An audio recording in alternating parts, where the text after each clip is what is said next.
Hello all, आज के blog में हम कवर करेंगे बाड़ेर घट्टा जू। और हमारा कोई प्री प्लानिंग नहीं था, आज वीकेंड है तो हमने सोचा चलो चलते हैं बाड़ेर घट्टा जू।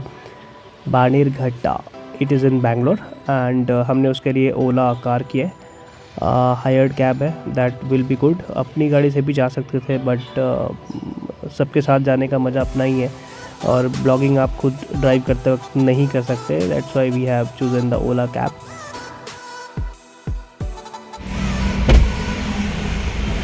तो हम लोग जा रहे हैं Bannerghatta national park, Bangalore में ये है और ये उलसूर से लगभग 25 किलोमीटर। जाने के लिए हमने ओला कार लिया है।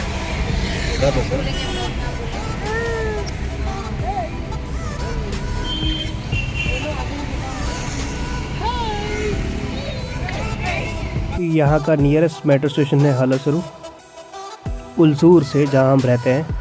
और अब हम बेंगलोर का ट्रैफिक देखने वाले हैं और आपको पता ही है बेंगलोर में ट्रैफिक कितना होता है।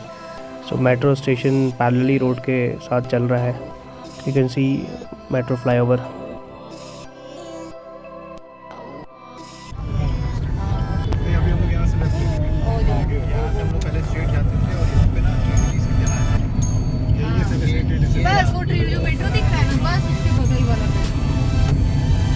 फर्स्ट फ्लोर पे हाँ, ग्राउंड फ्लोर पर एक्सेस है और हाँ ऊपर एक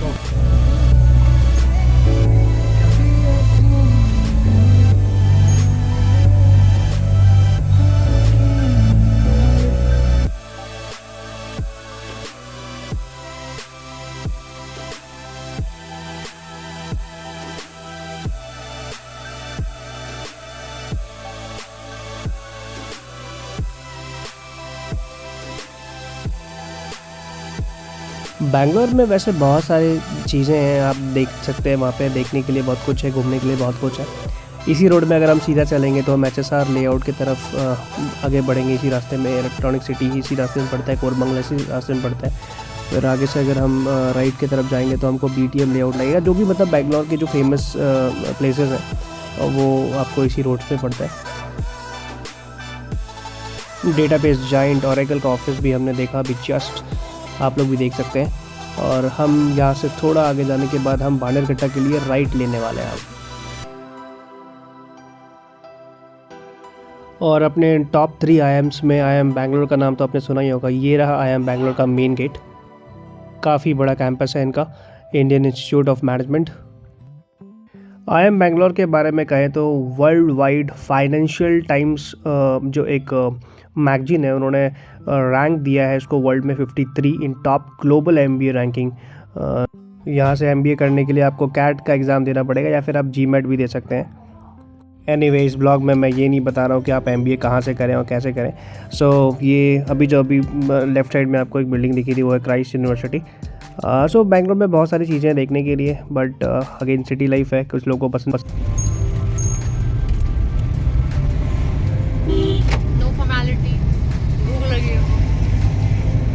रोड ट्रिप में सच में बहुत मज़ा आता है। और आप ये आउटसाइड देख सकते हैं, ट्रेडिशनल म्यूज़िक बज रहा है बेंगलोर में। और आप बेंगलोर में एक चीज़ है, आप देखेंगे बहुत सारे मंदिर है, बहुत सारे मूर्तियाँ मिलेंगी। जो उनका मंदिरों का आर्किटेक्चर है वो बहुत ही मतलब ऐसा लगता है कि पहले के लोग कितने महारथी थे डिज़ाइनिंग में। डिज़ाइनिंग उनका बहुत ही इम्पॉर्टेंट पार्ट था जब भी वो कोई कंस्ट्रक्शन करते थे।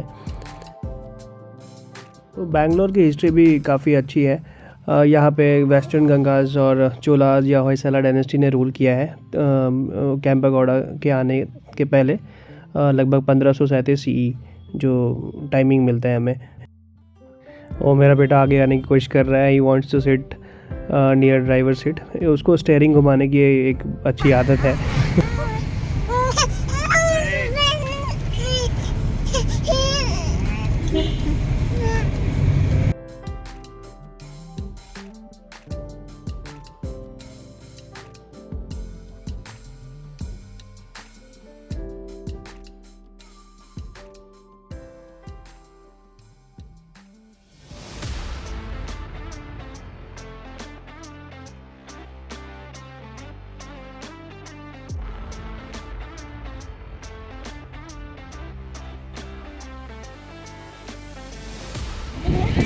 तो यहाँ पे है बस स्टॉप, ठीक है। ये पार्किंग है और ये बीबी करके कुछ है। यहाँ पे BMTC के बसेस मिलेंगे आपको। ये यहाँ पे फूड्स है, if you want to have something you can.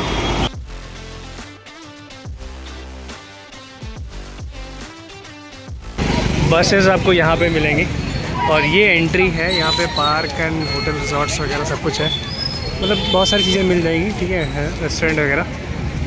We'll see where we'll go, but our destination, since we have booked it online, and in that it was a combo offer where things were already covered, like entry pass and then bus ticket, jungle safari, etc. This is the bus bay. There are 3 bus bays. जू के खुलने का समय 9:30 बजे सुबह से लेकर 5 बजे शाम तक है। वहाँ पे अगर आपको ग्रैंड सफारी करनी है, जिसमें आपको tiger, lion, bear and herbivore safari वगैरह का एक्सपीरियंस लेना है, तो आपको वो 10 बजे से लेकर 4:30 बजे शाम तक रहता है वो। देन वहाँ पे एक बटरफ्लाई पार्क भी है, फिर बोटिंग भी आप कर सकते हैं। तो उसके लिए आपको ये टिकट काउंटर में जाकर टिकट लेना पड़ेगा, तो हम अभी वहीं जा रहे हैं।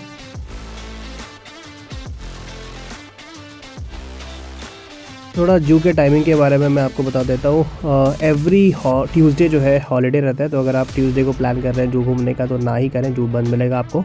और जू में एंट्री करने का जो एंट्री टिकट है एडल्ट्स के लिए 100 रुपीज़ है, चिल्ड्रन के लिए 50 रुपीज़ है और सीनियर सिटीजन के लिए 60 रुपये है। तो था सिर्फ जू के लिए। अगर आपको बटरफ्लाई पार्क भी घूमना है तो उसके लिए भी एडल्ट्स के लिए 50 रुपीज़ टिकट है और सीनियर सिटीजन के लिए 30 रुपीज़ है।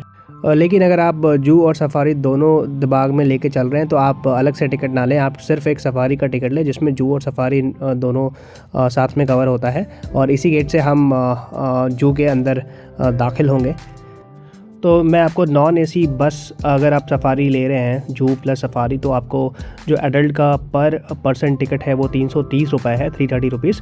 और अगर आपके साथ चिल्ड्रन है up to above 6 year, then it will be 180 rupees per person per child. And senior citizen के लिए 230 रुपये पर पर्सन है। अगर आप फॉरेन नेशनलिस्ट हैं तो आपके लिए 530 रुपीज़ आपको एडल्ट्स के लिए जो फ़ीस है, और जो चिल्ड्रन के लिए चार्जेस है वो 430 रुपीज़ है। मेरे एक्सपीरियंस से मैं कहूँगा अगर आप सफारी के लिए जा रहे हैं तो आप नॉन AC बस सफारी लें, क्योंकि आप विंडोज़ को डाउन करके आप देख सकते हैं जो एनिमल्स हैं आपके आसपास जो घूमते रहेंगे उस वक्त सफारी के टाइम में। सो एक अच्छा अलग अनुभव आएगा, आप आवाज़ भी सुन पाएंगे लायंस के गरजने का। सो आप नॉन AC जंगल सफारी आप ऑप्ट करें। अगर आपकी बड़ी फैमिली है और आप चाहते हैं कि सब लोग साथ में बैठें और जीप के थ्रू आप जंगल सफारी करना चाहते हैं, जैसा कि आपको फिल्मों में दिखाया जाता है, नॉर्मली डिस्कवरी पे जो डॉक्यूमेंट्रीज़ बनती हैं, अगर आपको वैसे फील लेना है तो आप 6 सीटर नॉन AC जीप को भी ऑप्ट कर सकते हैं। बट उसके लिए आपको कुछ ज़्यादा पे करना पड़ेगा, अराउंड 3500। सो 3500 रुपये दे के आप 6 seater non AC jeep opt कर सकते हैं। AC जीप भी है, AC के लिए आपको 4000 रुपीज़ पे करना पड़ेगा। और अगर आप 7 सीटर इनोवा कार लेना चाहेंगे वो भी आप ले सकते हैं। फॉर दैट आपको लगभग 5500 रुपये पे करना पड़ेगा। हम इस बस से जा रहे हैं जो कि AC बस है, बिकॉज़ गर्मी का मौसम है, तो हम मेरे साथ छोटा बेबी भी है, सो हम गर्मी में परेशान होना ना पसंद करेंगे। और इसके लिए हमें पे करना पड़ा है 650 रुपये पर पर्सन, 650 रुपीज़ पर पर्सन।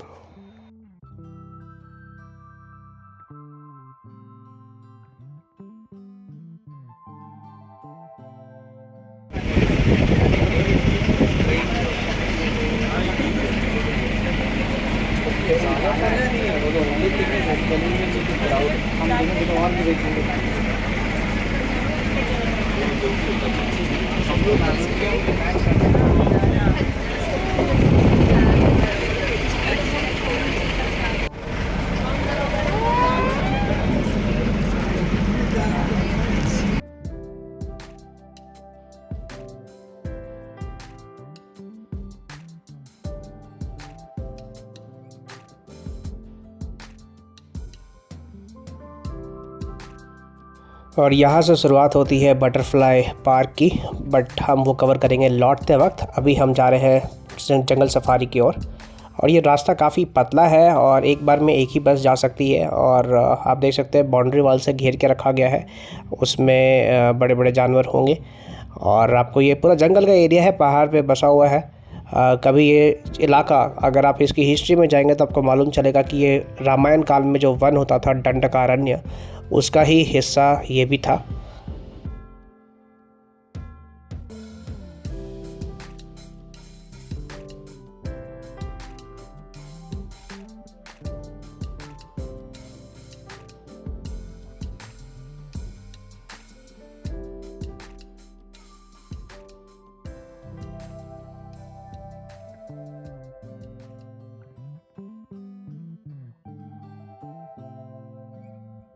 पूरे ट्रिप में जो सबसे ज़्यादा एंटरटेन करता है वो है हमारा बेटा।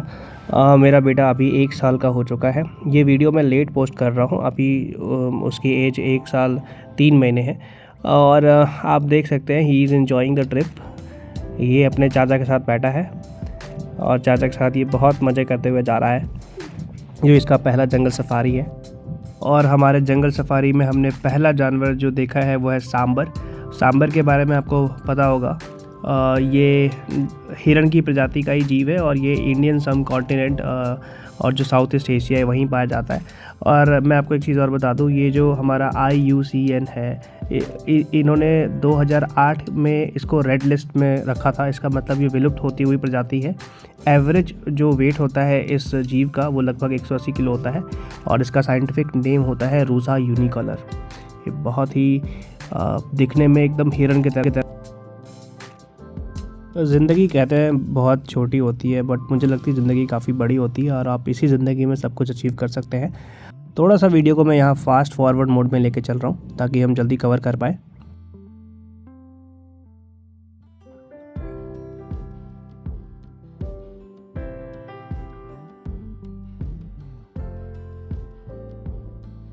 हमारा अगला एनिमल है एलिफेंट, हाथी। हमारे वैदिक टेक्स्ट में भी इसका वर्णन है। इसे हमें हस्तिन कहते हैं वैदिक संस्कृत लैंग्वेज में। हमारे वैदिक धर्म, हमारे सनातन धर्म में हाथी को स्ट्रेंथ और पावर से रिलेट किया जाता है। और पहले के ज़माने में आपको पता होगा जो राजा महाराजा होते थे जब युद्ध के लिए जाते थे तो अपनी हाथियों की सेना को साथ लेके चलते थे। हाथी के बारे में आपको मैं एक बात बता दूं कि जो मेल एलिफेंट होता है, जो मेल एलिफेंट का जो वेट होता है लगभग वो 4000 kg होता है। ये एवरेज वेट है, हालांकि इससे ज़्यादा भी हो सकता है, इससे कम भी हो सकता है। और जो फीमेल एलिफेंट होती है उनका वेट नॉर्मली कम होता है, that is around 2700 kg and it can go beyond 3000 kg as well. Elephant का बहुत ही ज़्यादा महत्व है हमारे कल्चरल हिस्टोरिकल अगर आप एविडेंस देखें तो। लेकिन यू कैन सी, आप देखेंगे तो सिर्फ 27,000 एलिफेंट काउंट है हमारा 23 स्टेट्स को मिला के, जो कि काफ़ी डिक्लाइंड है। हमने लास्ट 50 से 60 सालों में इतनी ज़्यादा कंक्रीट की इमारतें खड़ी कर ली हैं कि हमने जंगल छोड़ा ही नहीं है। हमने जो इको सिस्टम होना चाहिए था जानवरों के लिए, हमने उसको ऑलमोस्ट ख़त्म कर दिया है। बट तो यहाँ से हम अंदर जा रहे हैं जो कि वाइल्डेस्ट एनिमल इस फेंसिंग के बाहर है, अंदर है सॉरी। और ये जो फेंसिंग आपको दिख रहा है, जो तारें दिख रही हैं उसमें करंट दौड़ता है और ये बीच में एक नाला है ताकि जानवर इसको क्रॉस ना कर पाए। अगर वो क्रॉस करने की कोशिश भी करता है तो इस नाले में गिरेगा और किसी तरीके से अगर वो नाले से बाहर निकल भी जाता है तो उसको जो नॉर्मल करंट का झटका है वो लगेगा और उससे वो वापस पीछे की ओर आएगा। और ये फेंसिंग देखिए बहुत ही मजबूत फेंसिंग है, चूँकि यहाँ से वाइल्डेस्ट एलिमेंट यानी कि आपको जो लायन है, बियर है या फिर जो टाइगर है, वो सारी एनिमल मिलेंगे आपको। ये बड़ा एक तरह का, जब आप अंदर जाएंगे तो आपको ऐसा लगेगा कि आप किसी शासन वाले एरिया में घूम रहे हैं।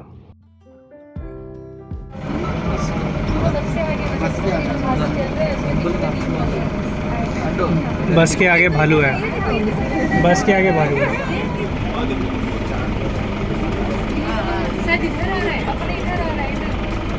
उसको एक्सपेक्टेशन है ना कुछ केला वेला मिलेगा। और इस जीव को हम कहते हैं भालू, स्लोथ भालू भी आपने इसका नाम सुना होगा, स्लोथ बियर। इसका भी अगर आप हमारा जो वैदिक काल अगर देखते हैं, आप अगर एंशिएंट मिडिवल कोई भी पीरियड उठा के देखें तो आप भालू के बारे में देखेंगे ये मनुष्यों के साथ काफ़ी जुड़े हुए थे। अगर आप रामायण देखेंगे तो हमारे जामवंत जी, जिनका शरीर भालू का ही शरीर था। तो इसके अलावा आपको बहुत सारे भालू के किस्से मिलेंगे। भालू बहुत मजाकिया होता है, हनी खाता है, बहुत सारी चीज़ें आपको देखने को मिलेगी। लेकिन मैं एक चीज़ और आपको बता दूं कि इसकी ये भी उस प्रजाति में है जो कि विलुप्त हो रहा है। और ये देखिए, ये जंगली सूअर है, ये जंगली सूअर है, वराह जिसको कहते हैं। और इसके सींग भी आपको दिख रहे हो, ये काफ़ी ख़तरनाक होता है। हालांकि ये बच्चा है, जो जंगली सुअर जो बड़े होते हैं वो काफ़ी ख़तरनाक होते हैं। और ये जो बियर है रास्ता रोके हुए हैं, इनको उम्मीद है कि जो टूरिस्ट घूमने के लिए आए हैं ये कुछ देंगे जैसे केला वगैरह, बट ये अलाउ नहीं है कि आप उनको बाहरी फूड्स दें, क्योंकि हो सकता है कि वो मिलावट का हो और इनका पेट वगैरह ख़राब हो जाए।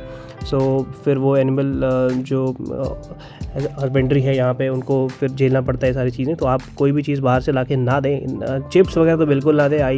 बिकॉज आई हैव सीन कुछ बॉटल्स फेंकी हुई थी वहाँ पे, जो आपके कोल्ड ड्रिंक्स होती हैं। मैं सबको ये कहना चाहूँगा कि प्लीज़ आप ऐसी चीज़ें मत फेंकें गाड़ी से, कुछ भी ना दें उनको। जो खाने योग्य है उनके वो जंगल में उन्हें दिया जाता है। मीनवाइल मैं जंगली सुअर का आपने देखा ही था, तो मैं एक चीज़ और बताना चाहूँगा। अगर आप रामायण महाभारत या पुराण भी देखेंगे तो वहाँ पे भी बोर के बारे में डिस्कस किया था। बोर जो है आपका वराह जिसको आप कहते हैं, ये विष्णु के अवतार भी थे। वराह अवतार जो आपने सुना होगा, जिन्होंने हिरण्यकश्यप और को मारा था और भूमि को बचाया था। सो अब इसके साथ ही हम अगले पड़ाव की ओर है अपना, ये जो नेक्स्ट फेंसिंग है उसको क्रॉस करके हम अंदर जा रहे हैं। सो अब देखते हैं हमें क्या देखने को मिलेगा। अब यहाँ पे देख सकते हैं, यहाँ लिखा हुआ है लायन, इसका मतलब हमें अब लायन देखने को मिलेगा। और ये जालियों के बीच से हम जा रहे हैं, तो दोनों साइड में फेंसिंग है for the safety of human. So देखते हैं हमें अब क्या देखने को मिलता है। तो अब हम देख रहे हैं लायन यानी कि सिंह। लायन का ही अपना अलग हिस्टोरिकल बैकग्राउंड है। अगर आप इंडिया की हिस्ट्री को देखेंगे तो भारत का जो अशोक स्तंभ है, जो आपके जो इंडियन आर्मी में जो मेजर का सिंबल होता है, उस पे भी जो आपको चित्र दिखता है, जो प्रतीक दिखता है, वो लायंस का ही है। वो 4 लायंस मिलके बने हुए हैं। भारतीय वैदिक परंपरा में लायन का विशेष महत्व, जैसे एलिफेंट है, बुल है, हॉर्स है, ये सारे पावर के प्रतीक हैं। बट अनफॉर्चुनेटली लायन भी उन प्रजातियों में है जो कि विलुप्त होता हुआ है। अगर मैं आपको नंबर बताऊं तो टोटल सिर्फ 700 से 800 लायन बचे हुए हैं हमारे इंडिया में, जो कि अलग अलग जूस में आप देख सकते हैं। बब्बर रो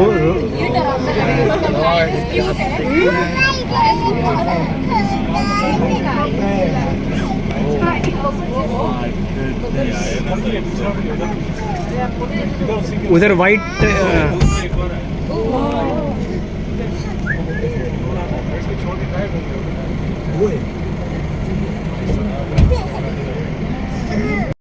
यहाँ पे मैंने कोई कमेंट्री नहीं की ताकि मैं आपको सुना सकूँ जो रियल आवाज़ है लायन के रॉर करने का, जब वो गरजता है वो कैसा लगता है। तो यहाँ पे एक आपको वाइट लायन भी दिख रहा था सामने में, और वो उसके साथ खेल रहा है।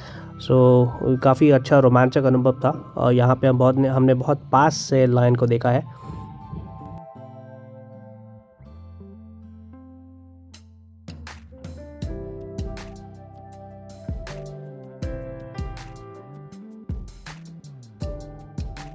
सो अब हम देख सकते हैं, हम अपने सामने देख रहे हैं टाइगर, जिसको हम चीता भी कहते हैं, तेंदुआ भी कहते हैं।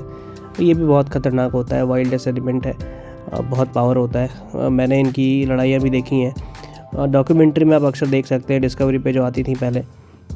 तो ये भी काफ़ी रोमांचक अनुभव है।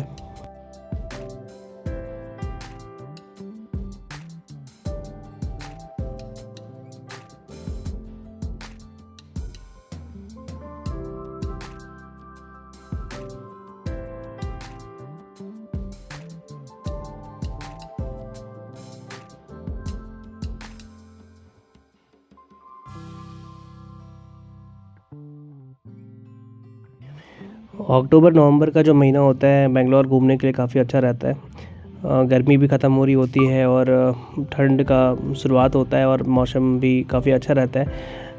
काफ़ी नज़दीक से देखने का अनुभव आपको प्राप्त हुआ है कि यहाँ पे शेर है और आपको एक फ़ीमेल लायन भी आपको दिख रही है। तो लायन और लायनेस दोनों बैठे हुए हैं। तो इसी के साथ हमारा जंगल सफारी अब ख़त्म हो रहा है। अब हम बाकी चीज़ें घूमेंगे, और भी कई सारे जीव हैं जो कि वाइल्डेस्ट कैटेगरी से बाहर आते हैं, इसलिए हम उसको बाहर आके देख सकते हैं। यहाँ पे हमने बस छोड़ दिया है। अब हम यहाँ से पैदल जाएंगे और हम जो बची हुई चीज़ें हैं, जैसे कि जो आपका बटरफ्लाई पार्क है, वो देखेंगे। वहाँ पे कई सारे और भी जीव हैं।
कुछ नहीं चला उसके आगे।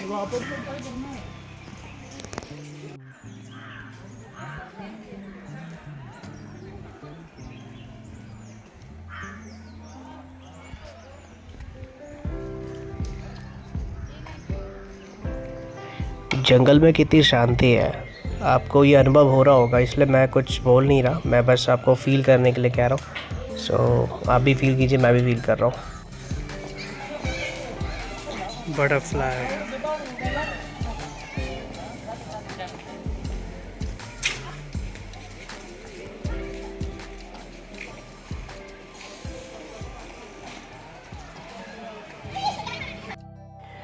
और ये बटरफ्लाई गार्डन है और यहाँ पे आपको बहुत सारी वैरायटी की बटरफ्लाई मिलेंगी और ये सब आप देख सकते हैं। बहुत सारी चीज़ें ना कि जो मैं बोलूँ उससे अच्छा है कि आप जाके एक बार विज़िट कर लें। सो बांधरकट्टा, जब भी आपको बैंगलोर जाने का मौका मिले, आप बांधरकट्टा जो नेशनल पार्क आप ज़रूर जाएं। आप वहाँ पे अलग अलग, अगर आप नेचर से बहुत जुड़े हुए हैं तो आपको बहुत पसंद आएगा।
अरे हम नीचे आ गए, ऊपर है तो नीचे आएगा, पहले ऊपर कर, कहाँ से ऊपर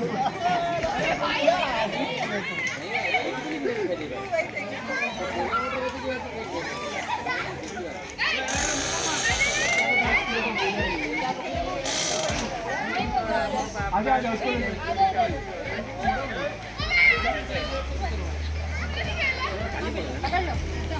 अरे तुम उसको मेरे पास तो ऊपर जाएगा ना अभी और चाहिए इसको भाई।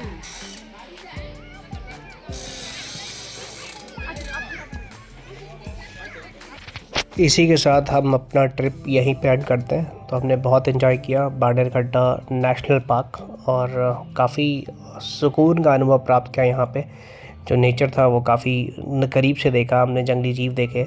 बहुत ही एक अच्छा वीकेंड गेटवे है। अगर आप लोग एंजॉय करना चाहते हैं फैमिली के साथ में तो आप लोग आ सकते हैं यहाँ पे। इसी के साथ विदा लेते हैं, मिलते हैं अपने अगले ब्लॉग में। धन्यवाद।